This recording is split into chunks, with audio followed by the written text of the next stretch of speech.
So guys, video में आगे बढ़ने से पहले हमारे वीडियो को लाइक कर दीजिए। उसके बाद चैनल को सब्सक्राइब करके बेल नोटिफिकेशन को ऑल पे क्लिक करके ऑन कर लीजिए। तो चलिए वीडियो को शुरू करते हैं। प्यारे बच्चों, मैं मनीष सोनी एक बार पुनः आपके अपने प्यारे से यूट्यूब चैनल MKS क्लासेस में स्वागत करते हैं। दोस्तों, आज हमारा जो क्लास होगा वो ब्राह्मी कक्षा के समाकलन प्रश्नावली 7N का होगा। 7N जो होगा वो बहुत ही महत्वपूर्ण चैप्टर होगा, मतलब जितना कहें उतना ही कम। ये समझ लीजिए कि बोर्ड एग्जाम में इस प्रश्नावली से ज़रूर 3 से 4 नंबर के क्वेश्चन पुटअप करते हैं, वो भी लॉन्ग में होता है। तो इसलिए मैं बार बार कह रहा हूँ कि यह चैप्टर बहुत ही इम्पॉर्टेंट होगा। चलिए, हम 7N शुरू करने से पहले हम लोग पिछली कक्षाओं में जाते हैं। जब हमने समाकलन स्टार्ट किया तो 7A से स्टार्ट किया। 7A और B जो था वो केवल और केवल हमारे फार्मूले के ऊपर डिपेंड क्वेश्चंस थे। मतलब अगर फार्मूला याद है तो तुरंत आप उसका आंसर पा लेते थे। लेकिन जैसे ही हमने C स्टार्ट किया तो C में हमने आपको बताया समाकलन की विधियाँ। तो वहाँ हमने समाकलन की 2 विधियों का नाम लिया।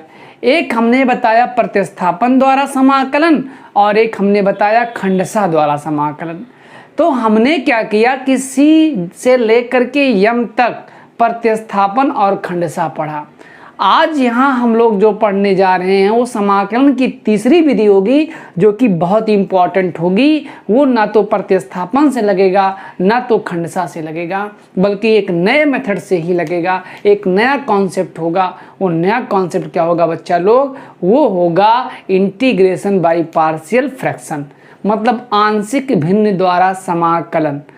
अब यहाँ पर एक नया हमारे पास शब्द आया है जिसका नाम है आंशिक भिन्न। तो ये जो मेरा वीडियो बनेगा दोस्तों, वो केवल और केवल आंशिक भिन्न के बारे में ही बनेगा। हम लोग जब पढ़ते थे तो हम लोगों के समय में 6 पुस्तक होती थी मैथ की, जिसमें से अलजेब्रा में यह भी क्या था, वो इंक्लूड था, सम्मिलित था। लेकिन आज के सिलेबस में आंशिक भिन्न तो हटा ही दिया है। जब तक आप आंशिक भिन्न नहीं जानेंगे तब तक ये चैप्टर कदाप नहीं लगा पाएंगे। तो हम पहले क्या करेंगे भैया, आंशिक भिन्न को बहुत अच्छे तरीके से समझने का प्रयास करेंगे और हम समझाने का प्रयास करेंगे। चलिए चलते हैं आंशिक भिन्न मतलब पार्शियल फ्रैक्शन। अच्छा ध्यान दीजिएगा, ऐसे क्वेश्चंस जैसे मान लेते हैं हमें मिल जाए इंटीग्रेशन 1/x² + 5x + 6 और मान लेते हैं हर में लिखा है x + 5 dx। तो ये तो भैया आसानी से लग जाएगा, इसमें कोई दिक्कत नहीं है, क्योंकि जो आपके सामने हर है, अगर हर का हम लोग अवकलन कर दे भैया तो उस कंडीशन में क्या होगा, हमें क्या प्राप्त हो जाएगा, अंश प्राप्त हो जाएगा। और साथ ही साथ ये dx पूरा किस में कन्वर्ट हो जाएगा, एक दूसरे फंक्शन में। t में हो सकता है, u में हो सकता है, b में हो सकता है, a में, मतलब जो भी आप मान पाइए। 26 अक्षर हैं, x के बाद जो मानना है, आपके पास 25 है, आपके पास लेटर हैं, और 25 लेटरों में किसी को आप मान लीजिए। जैसे मान लेते यही क्वेश्चन हमको दे दिया जाए तो हम लोग क्या करेंगे भैया, x² + 5x + 6 को मान लेते हैं, हमने t मान लिया, ठीक है ना।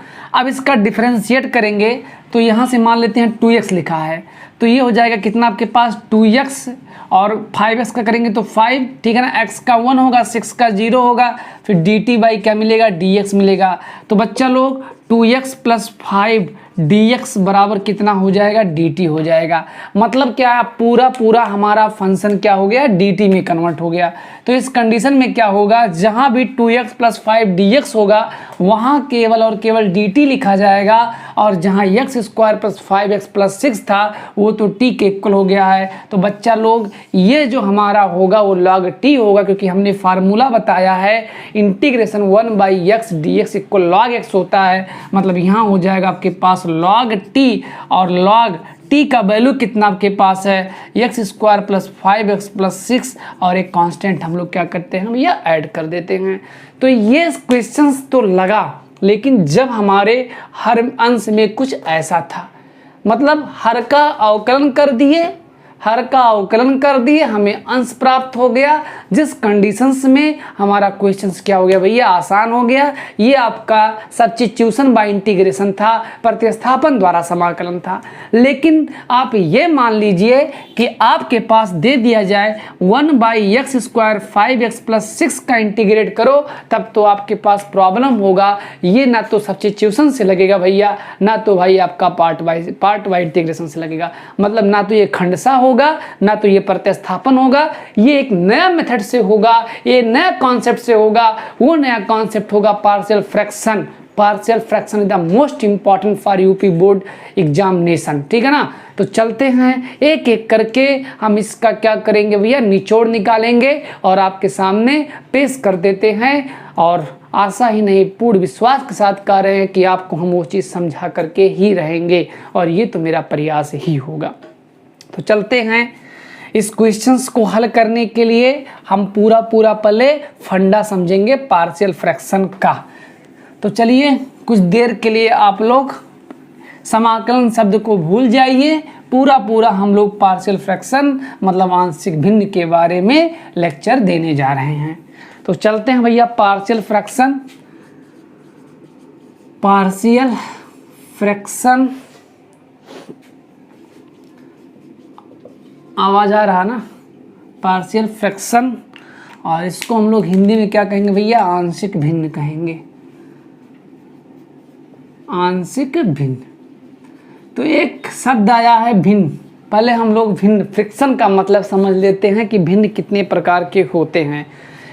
हम पहला नंबर एक आपको बता रहे हैं संयुक्त भिन्न। क्या बता रहे हैं भैया, संयुक्त भिन्न, कंपाउंड फ्रिक्शन।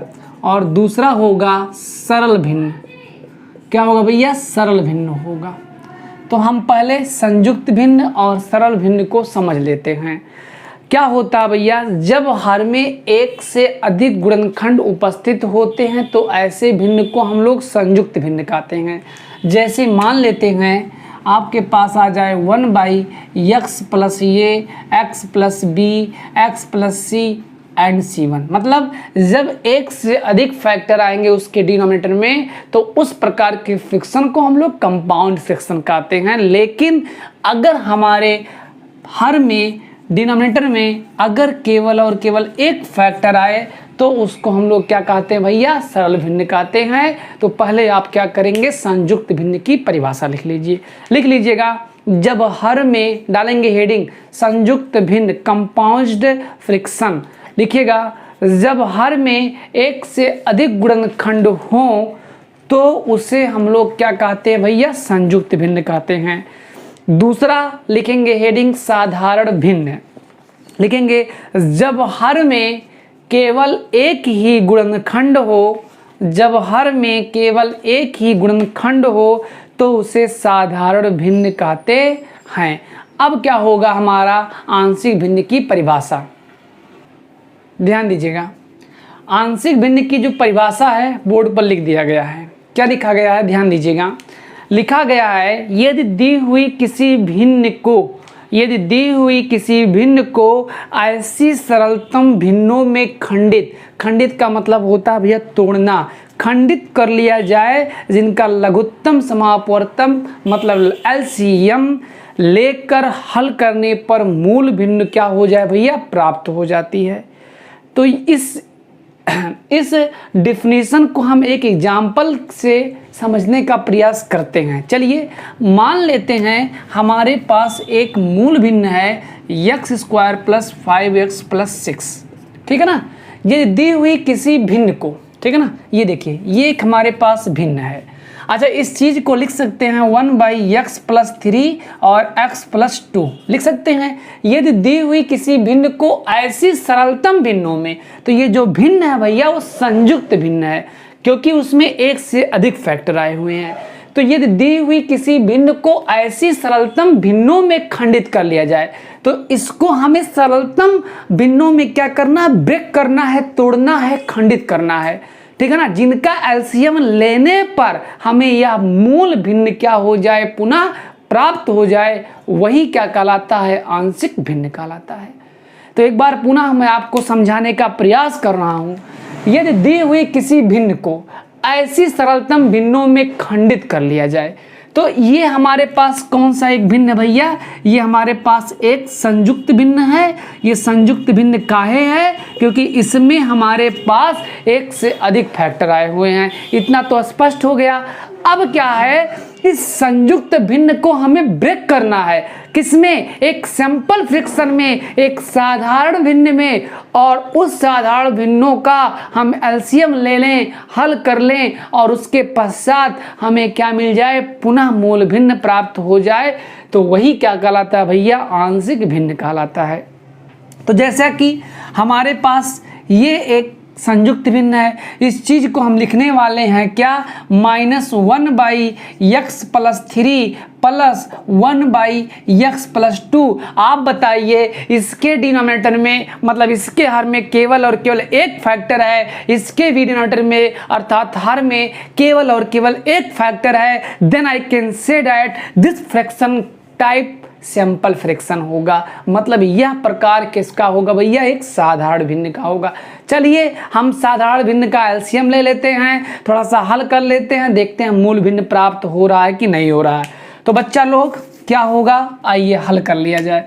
गुना करेंगे तो -x + 2 करने में इतना +x + 3, और जब एलसीएम लेंगे तो x + 3 और x + 2 हो जाएगा। हल कर लेंगे, ब्रैकेट खुलेगा, अंदर के चिन्ह बदल जाएंगे। +x + 3, x + 3 और x + 2। हाई देखिएगा, +x -x कैंसिल, 3 में से 2 गया 1, 1/x + 3 और x + 2। बताइए भैया हमें मूल भिन्न प्राप्त हुआ कि नहीं हुआ? तो ये कैसे हुआ है? By partial fraction. हमें यही तो सीखना है कि किसी संयुक्त भिन्न को हम कैसे सरल भिन्नों में उसे क्या करना है? खंडित करना है। और ये कैसे सीखेंगे भैया? आंशिक भिन्न द्वारा।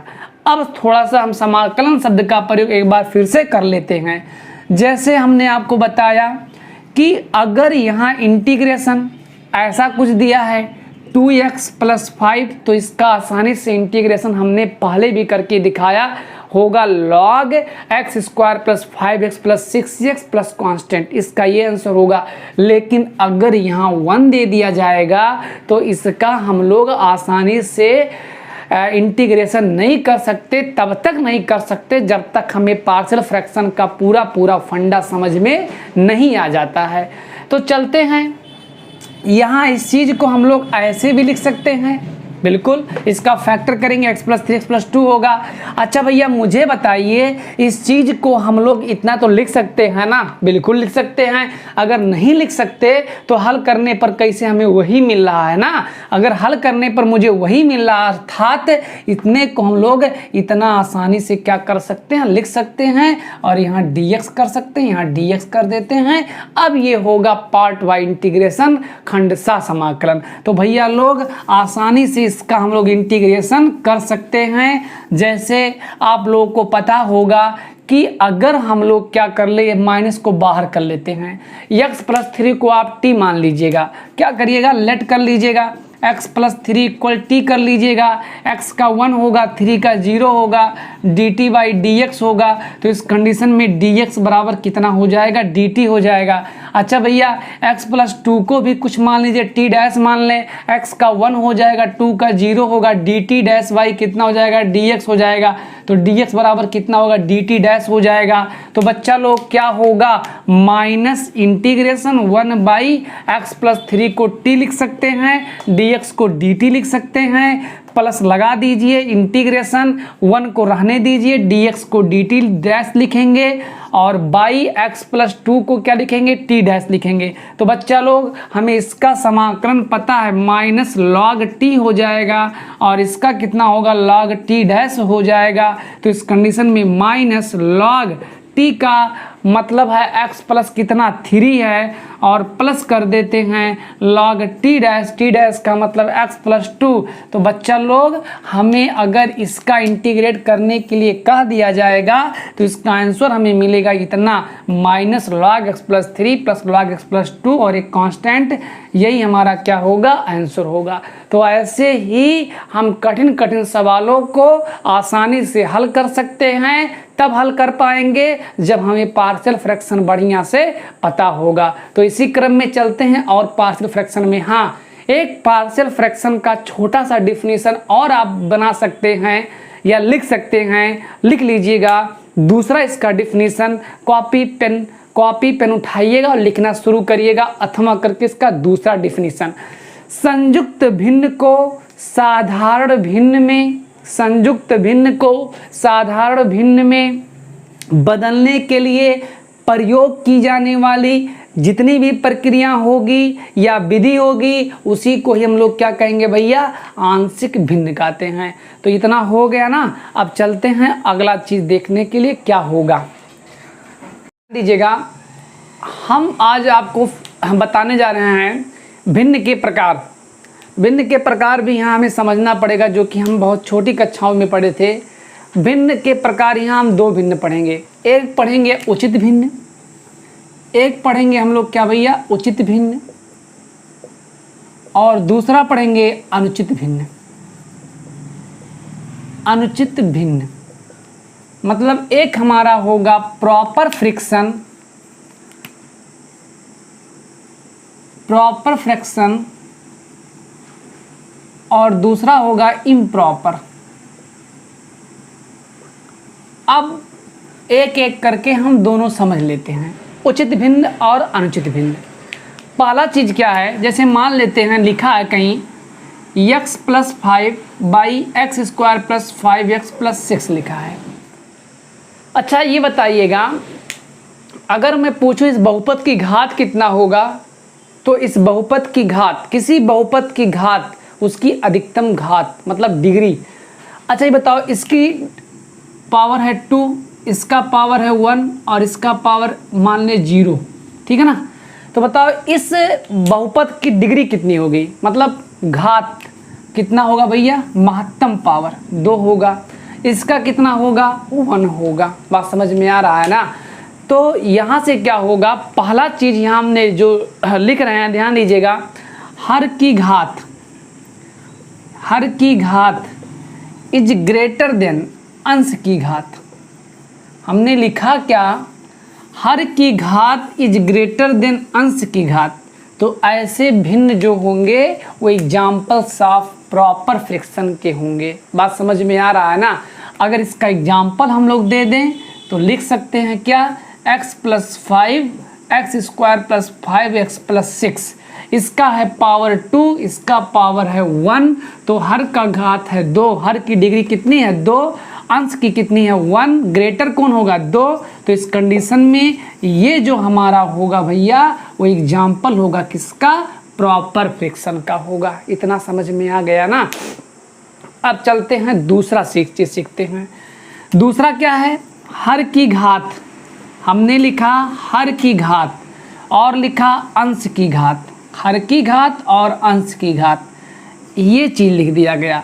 हर की घात, ठीक है ना, is less than or in equal अंश की घात, तो ऐसे जो भिन्न होंगे वो अनुचित भिन्न होंगे। बात समझ में आ रहा है ना। एक बार पुनः भैया देसी भाषा में, हर के घात जब बड़ा हुई अंश के घात के तुलना में, तो जो ऐसन भिन्न हुई भैया वो उचित भिन्न कहलाई। एकर उल्टा सोची, अगर अंश के घात और हर के घात में का हुई, हर के घात, ठीक है ना, छोट हुई या बराबर हुई अंश के घात के, तो वह कंडीशन में कौन भिन्न कहलाई, अनुचित भिन्न कहलाई। तो ये चीजिया भैया नोट कर लो अपने कपिया में, काओ कि इफ, ठीक है ना, डिनोमिनेटर डिग्री, ठीक है ना, is greater than nominator degree, then this type fraction call to be proper fraction. मतलब हर की घात बड़ा होगा जब अंश की घात से, तो इस प्रकार के भिन्न को हम लोग क्या कहेंगे भैया, उचित भिन्न कहेंगे। और जब हर की घात अंश के घात से छोटा या बराबर होगा तो ऐसे भिन्न को हम लोग क्या कहेंगे, अनुचित भिन्न कहेंगे। इतना तो समझ में आ गया। अब ध्यान दीजिएगा, अगला डालेंगे हेडिंग आप लोग, आंशिक भिन्न में बदलने की शर्तें, ठीक है ना। आंशिक भिन्न में बदलने की शर्त, कोई किसी भी भिन्न को आप केवल और केवल तब उसको असाधारण भिन्नों में तोड़ सकते हैं जब वो मूल भिन्न क्या होगा, उचित भिन्न होगा। क्या होगा भैया, उचित भिन्न। अगर उचित भिन्न नहीं होगा तो भाग प्रक्रिया अपना करके उस अनुचित भिन्न को क्या करेंगे, उचित भिन्न में कन्वर्ट कर लेंगे। तो लिख लीजिएगा आंशिक भिन्न में बदलने की शर्तें। तो लिखिएगा भिन्न उचित होना चाहिए, भिन्न उचित होना चाहिए, और यदि भिन्न अनुचित भिन्न है तो उसे भिन्न को भाग देकर उचित भिन्न में बदलकर आंशिक भिन्न में बदल देना चाहिए। चलिए आइएगा चलते हैं एक एक करके अब हम लोग सीखने के लिए। ध्यान दीजिएगा आपके सामने कुछ एग्जाम्पल्स लिख दिए गए हैं, जिसमें से पहला है x square minus x plus one whole by x plus one. अंश की घात कितना है, अंश की घात है, अंश की घात कितना है भैया, 2 है। हर की घात कितना है, हर की घात 1 है। अच्छा 2 इज ग्रेटर देन क्या है भैया, 1 है। मतलब क्या है, अंश की घात इज ग्रेटर देन हर की घात। तो इस कंडीशन में क्या होगा भैया, ये जो हमारा भिन्न होगा इस भिन्न को हम लोग क्या कहेंगे, अनुचित भिन्न कहेंगे। इसके बाद दूसरा example x square minus x plus one whole by x plus two into x minus three. अच्छा भैया लोग इसको लिख सकते हैं हम लोग क्या, x square minus x plus one whole by, इसको हल करेंगे x square minus x plus minus minus 3 दूनी कितना हो जाएगा 6। अच्छा भैया इसमें अंश की घात कितना है, इसमें अंश की घात है 2। कितना है भैया, 2 है। हर की घात कितना है, 2 है। तो अर्थात यहाँ पर क्या हो रहा है कि चूँकि अंश की घात बराबर हर की घात, इसलिए उपरोक्त भिन्न एक अनुचित भिन्न होगा, अनुचित भिन्न होगा। इतना बात समझ में आया ना। तो ये भी एक अनुचित भिन्न होगा, यह भी एक अनुचित भिन्न होगा। तो हमने अभी आपको बताया कि किसी भिन्न को आंशिक भिन्न में बदलने के लिए क्या होना चाहिए, उस भिन्न को उचित भिन्न में होना आवश्यक है। अगर ऐसा नहीं है, मतलब अनुचित भिन्न है, तो भाग प्रक्रिया को अपना करके उस अनुचित भिन्न को क्या करेंगे, उचित भिन्न में परिवर्तित कर देते हैं। तो चलते हैं अब हम किसी अनुचित भिन्न को उचित भिन्न में कैसे बदलते हैं, भाग दे करके। तो आइए चलते हैं देखने के लिए ये एग्जाम्पल्स। आइएगा ध्यान दीजिएगा, x square minus x minus 6, ठीक है ना, x square minus x plus 1। X square minus x plus 1 में डिवाइड किया जा रहा है किसका भैया, x square minus x minus 6 का। अच्छा देखो अंश की घात और हर की घात इक्वल, तो भाग कितनी बार जाएगा, 1 बार जाएगा। तो लिख दिया जाए, इस चीज़ को उतार दिया जाए, x square minus x minus 6। अब यहाँ माइनस हो जाएगा, यहाँ प्लस हो जाएगा, यहाँ भी प्लस हो जाएगा। तो इस चीज़ को क्या करेंगे, plus minus cancel, plus minus cancel, 6 में 1 ऐड कर देंगे, 7 हो जाएगा। तो आप बताइए, हम लोग पढ़े हैं 5 सही, अगर 5/4 लिख दिया जाए तो जब 5 में 4 का भाग देंगे, 4 एकम 4 होगा। तो इसको लिख सकते हैं क्या, 1 सही 1/4, 1 सही 1/4। तो क्या 1 सही 1/4 को हम 1 + 1/4 नहीं लिख सकते हैं क्या, 4 एकम 4, 4 एकम 4 और 1 एकम 1, 4 एकम 4, 4 1 5/4। देखिए वही भिन्न हमें मिला कि नहीं मिला।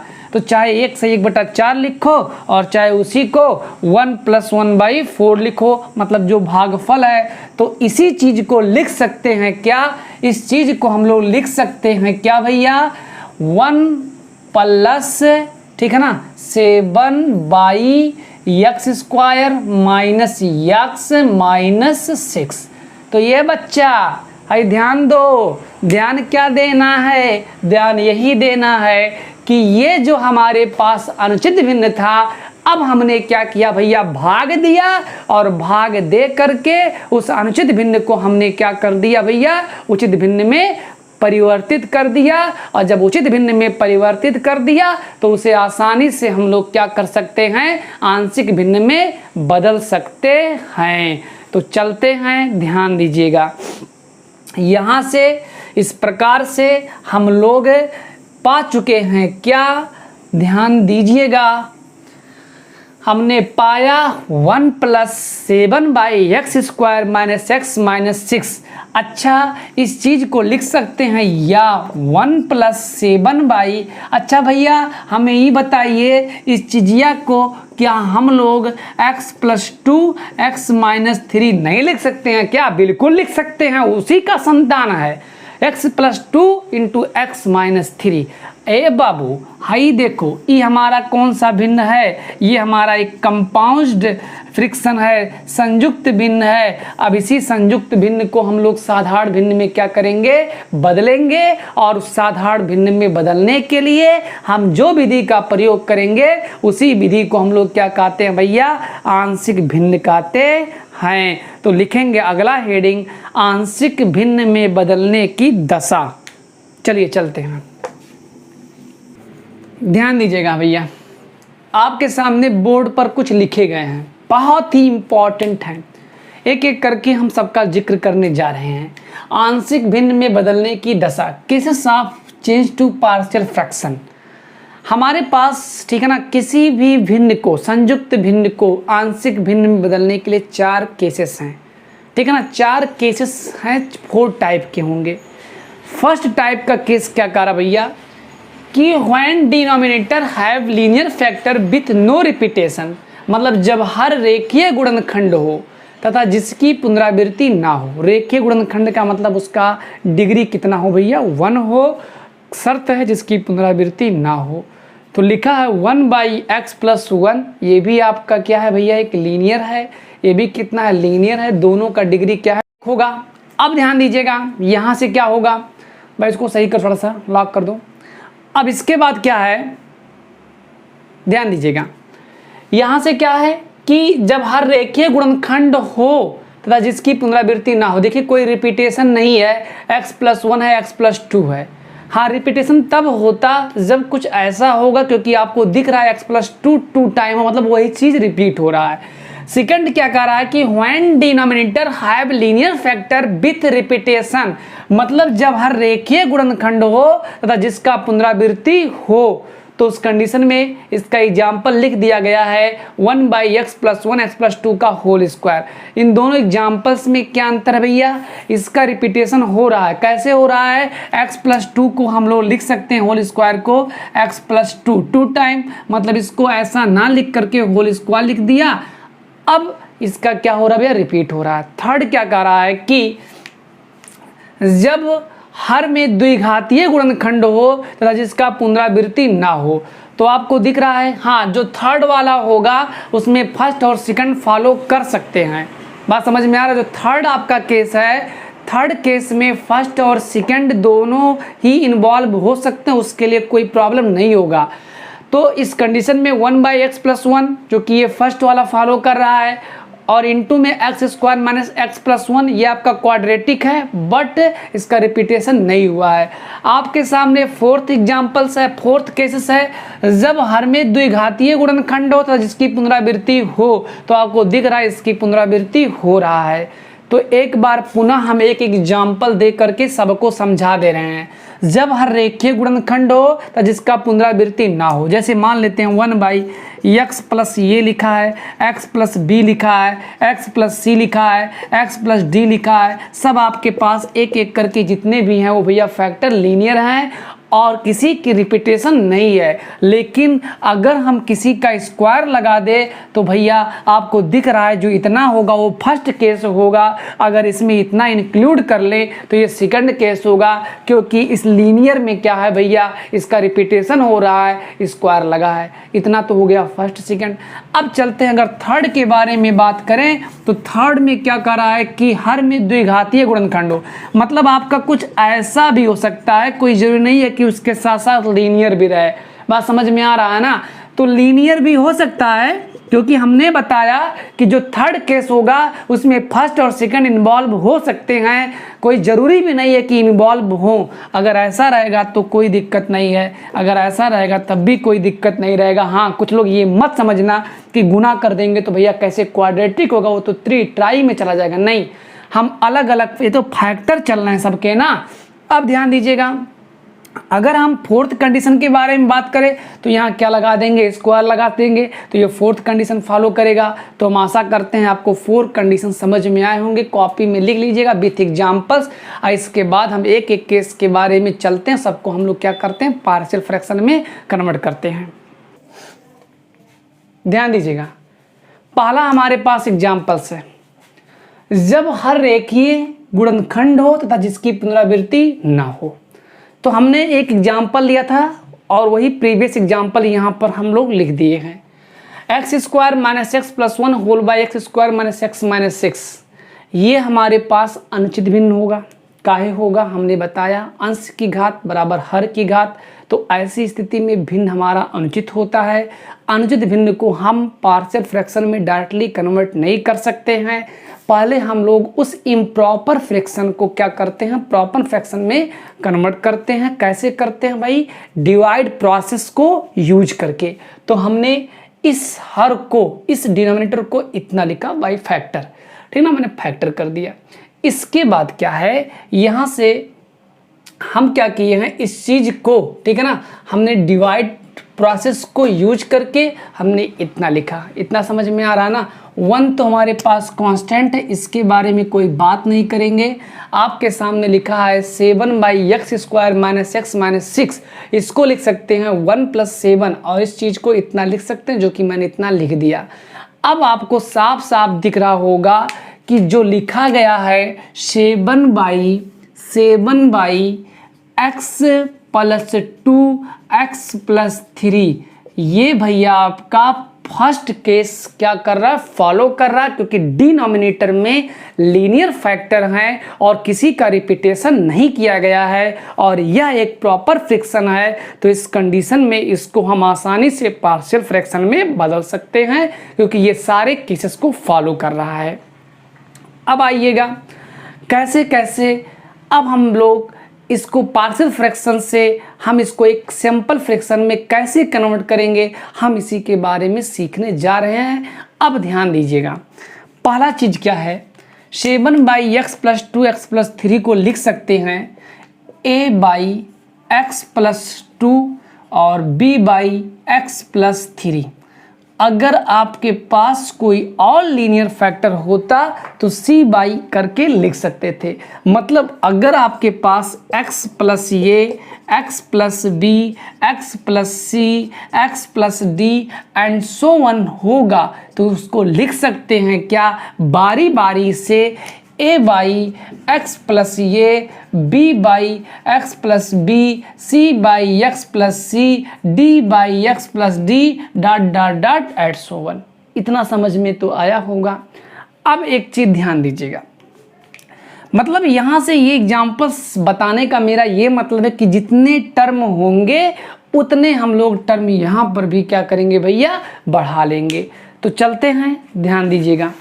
यहाँ से क्या है, हमारे पास लिखा था 7 by x plus 2 x plus 3, ये हमारे पास एक संयुक्त भिन्न है।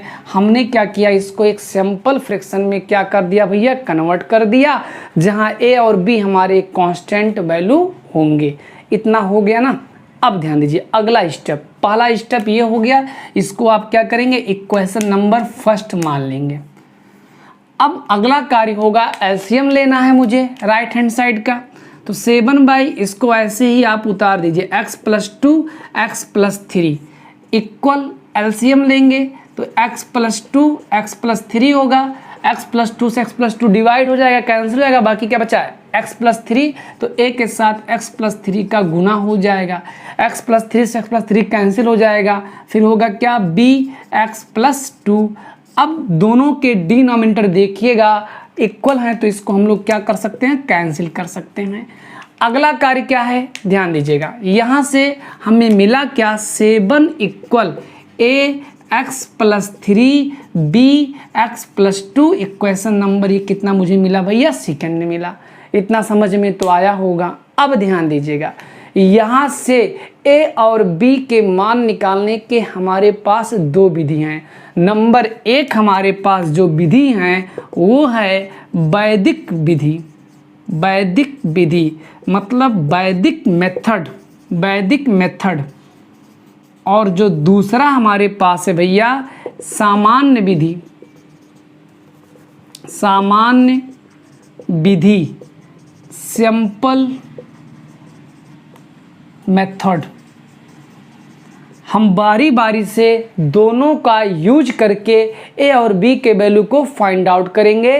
तो इतना आप लोग नोट कर लीजिएगा। अब हम लोग क्या करते हैं, पहले वैदिक मेथड से क्या करते हैं, इस ए और बी का मान निकालते हैं।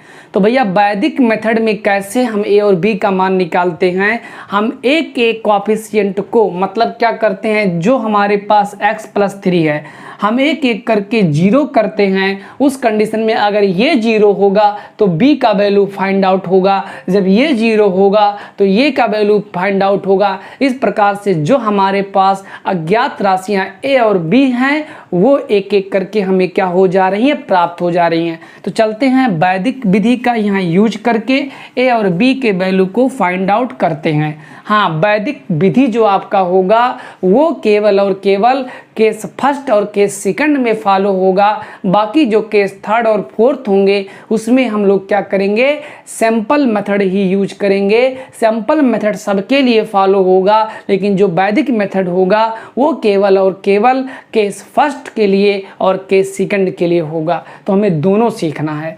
तो आइए पहले इसको ए वाले को 0 कर लेते हैं। ये तब 0 होगा, x+3 = 0 कर लीजिएगा।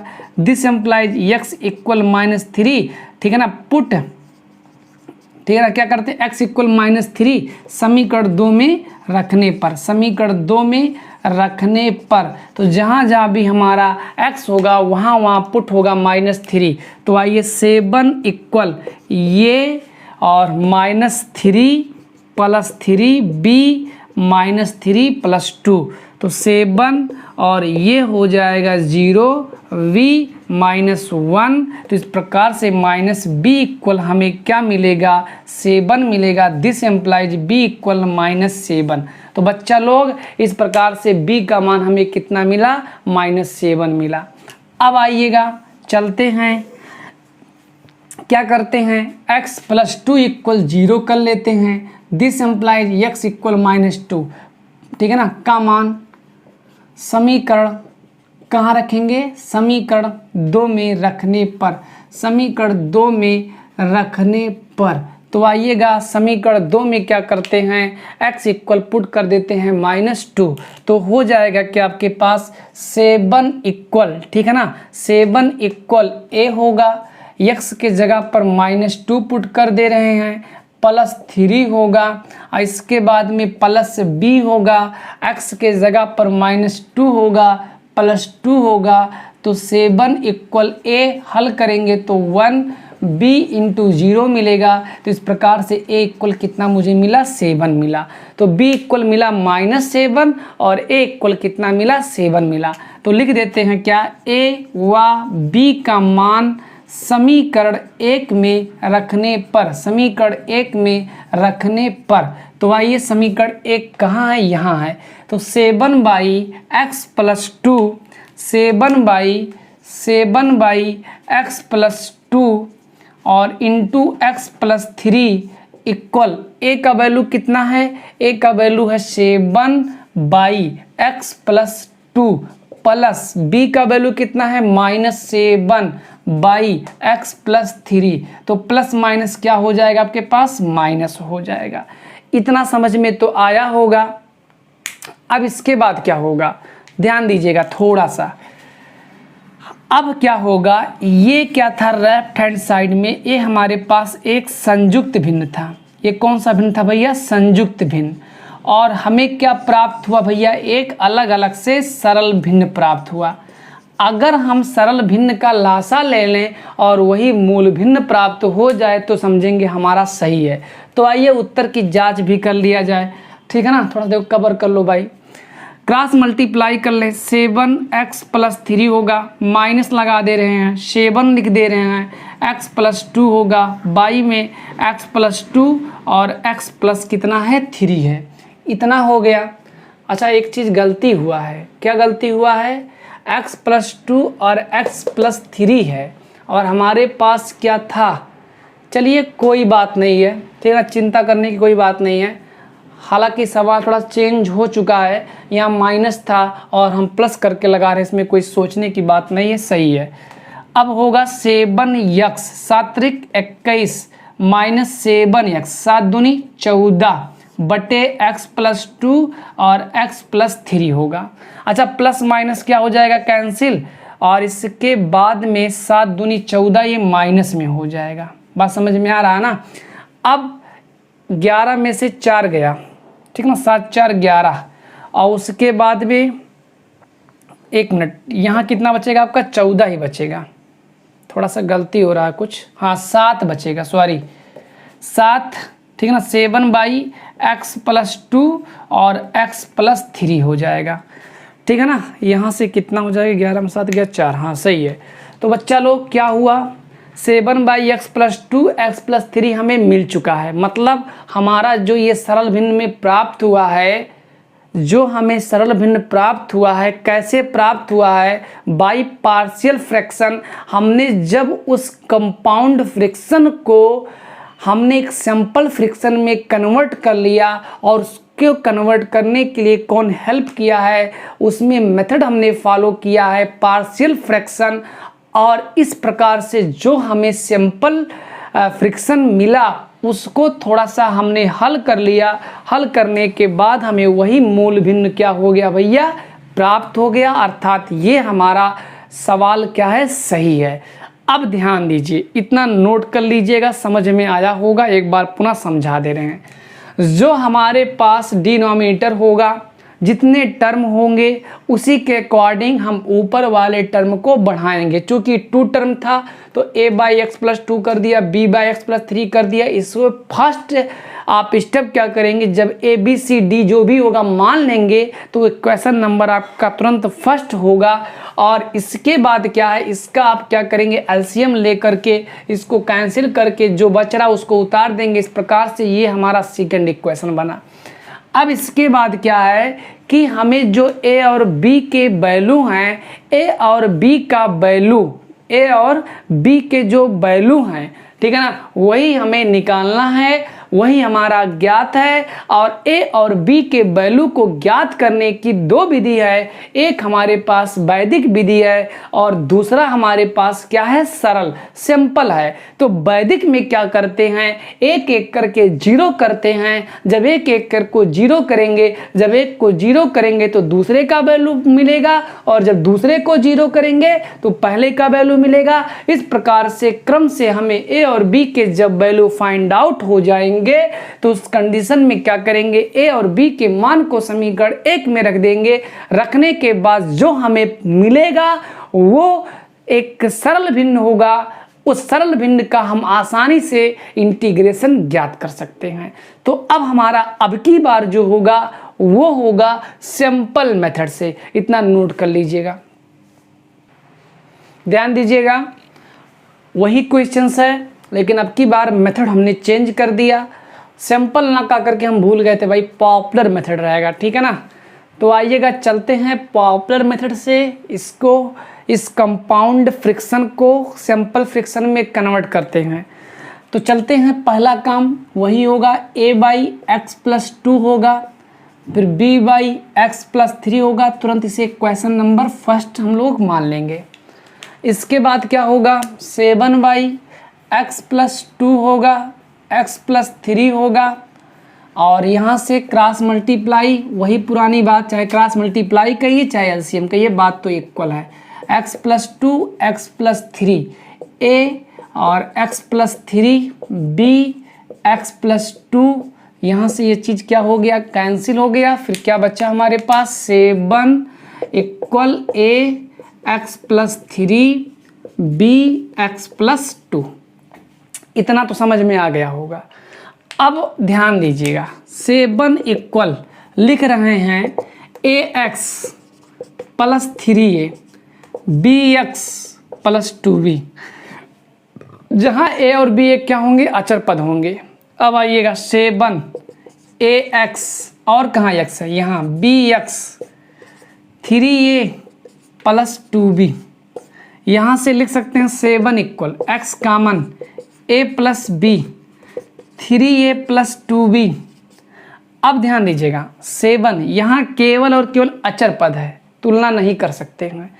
अब तो तुलना कर सकते हैं ना, 0x दोनों पक्षों के गुणांकों x,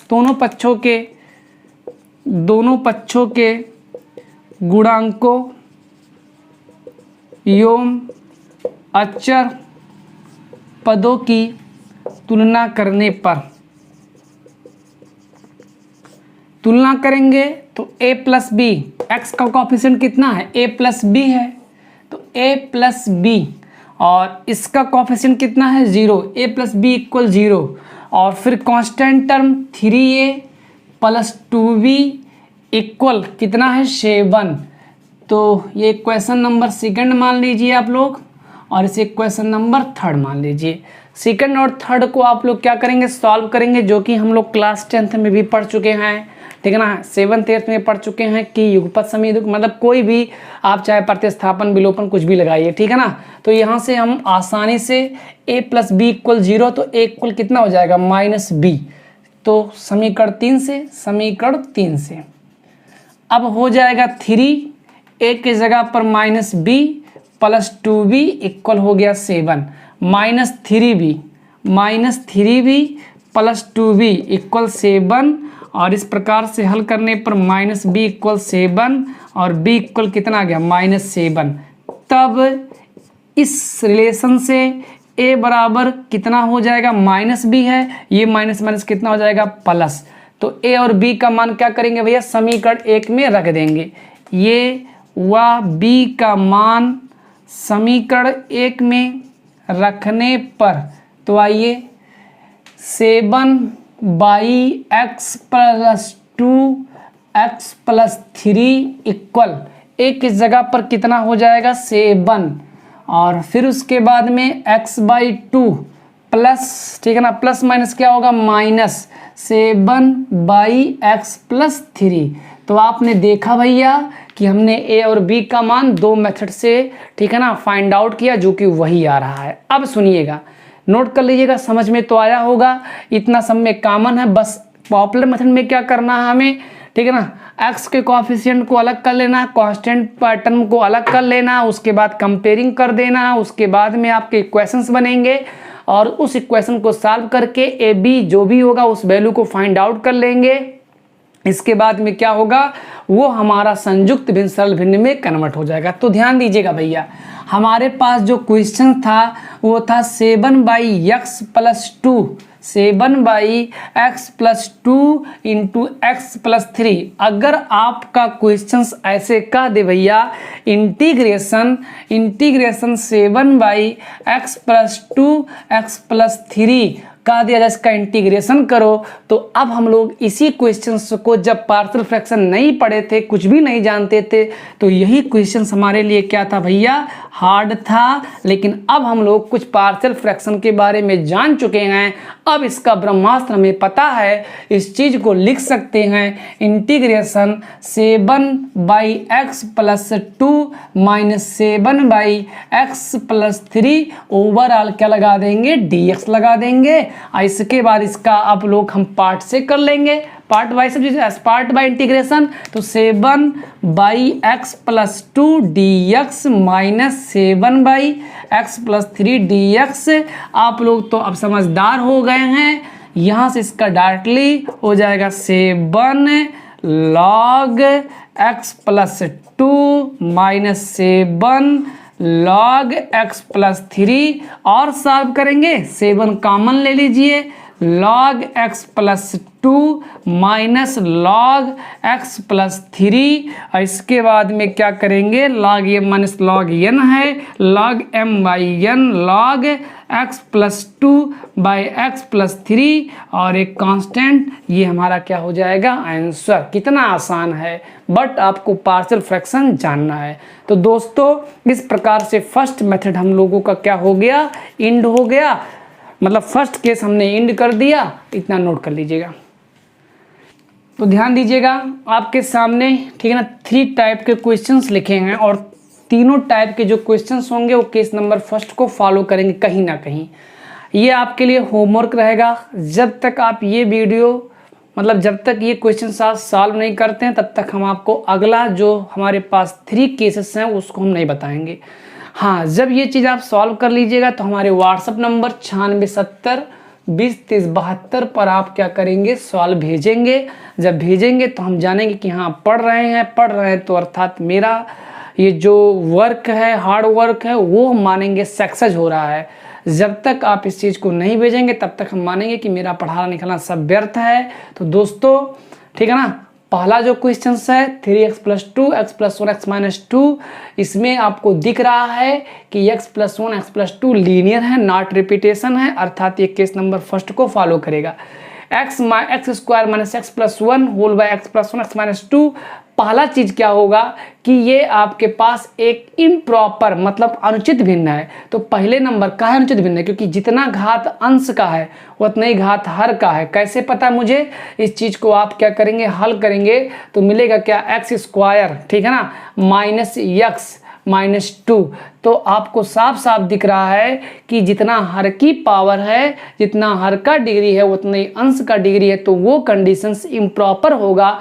तो पहले हम लोग डिवाइड मेथड को फॉलो करके इस इम्प्रॉपर को हम प्रॉपर में क्या करेंगे, कन्वर्ट करेंगे। इसके बाद क्या होगा, जो आपके पास थर्ड है, अच्छा एक चीज़ ध्यान दीजिएगा, इस चीज़ में क्या है, हर का फैक्टर नहीं किया गया है। तो पहले कभी भी अगर ऐसे क्वेश्चंस मिलते हैं तो पहले हर का आप लोग फैक्टर कर लीजिएगा। फैक्टर करेंगे तो आपको मिलेगा इंटीग्रेशन 3/x² मतलब x + 1 x - 2 x² - x - 2 मिलेगा ना। तो ये भी केस नंबर फर्स्ट को क्या कर रहा है भैया, फॉलो कर रहा है। तो इस प्रकार से हमने कुछ हिंट दे दिया है। आप तीनों क्वेश्चंस लगाएंगे, फिर हमारे व्हाट्सएप पर इसको सेंड करेंगे, फिर हम अगला वीडियो कंटिन्यू करेंगे जो कि केस नंबर सेकंड से होगा। तब तक के लिए आप लोगों से good morning, good night, good evening, जब भी आप वीडियो देख रहे होंगे तब के लिए सभी लोगों से नमस्कार। दोस्तों वीडियो को अधिक से अधिक लाइक, शेयर, कमेंट, सब्सक्राइब करना ना भूलें।